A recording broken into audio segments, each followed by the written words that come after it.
السلام علیکم ناظرین، آپ دیکھتے ہیں ہم سوشل ایشوز کے حوالے سے بات کرتے ہیں اور ہمارے معاشرے میں ہونے والے جو مسائل ہیں ان پہ ہم اکثر بحث کرتے ہیں اور آپ لوگوں تک پہنچاتے ہیں۔ آج بھی ایک معاشرے کی ایسی بیٹی میرے ساتھ موجود ہے جو کہ اپنے مسائل کی وجہ سے کافی پریشان ہے، تو آئیے ان کے جو مسائل ہیں وہ جانتے ہیں۔ السلام علیکم۔ وعلیکم السلام۔ اچھا، مجھے بتائیے گا کیا مسئلے مسائل، کیا پریشانیاں ہیں جن کی وجہ سے آپ پریشان ہیں؟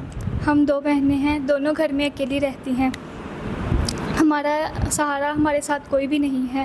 میرے والد وفات پا چکے ہیں، نہ میرا کوئی بھائی ہے، اور ہمارے معاشرے میں ایسے لوگ ہیں جو جس معاشرے میں ہم رہتے ہیں وہ معاشرے میں ہمیں ذلیل کرتے ہیں۔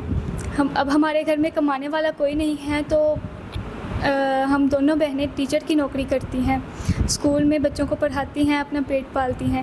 ہمارا گھر سے نکلنا بہت مشکل ہے، لیکن پھر بھی ہمیں اپنے اس معاشرے میں رہنے کے لیے، جینے کے لیے، زندہ رہنے کے لیے کام کرنا پڑتا ہے۔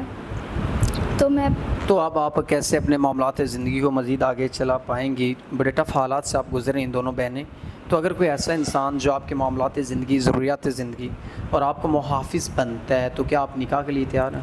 جی، میں بس یہی چاہتی ہوں کہ کوئی میری بہن سے شادی کرے، مجھ سے شادی کرے، ہمارا محافظ بنے، ہمیں اس معاشرے کے ایسے لوگوں سے بچائے جو کہ ہمیں طرح طرح کی باتیں کرتے ہیں، اور ہمیں عزت دے، ہمیں اپنے ساتھ عزت سے رخصت کر کے لے کے جائے۔ ناظرین، یہ بہن چاہتی ہیں کوئی ان کو عزت سے رکھے، ان کے معاملات زندگی اور ضروریات زندگی دونوں کو اچھے طریقے سے سمجھے، تو یہ نکاح کے لیے تیار ہیں۔ تو ہم امید کرتے ہیں کہ ایک انسان ان سے نکاح کر کے ان کا محافظ بنے گا اور ان کو اس معاشرے میں عزت دے گا۔ تو اسی کے ساتھ اپنے میزبان نواب احمد کو دیں اجازت۔ خدا حافظ۔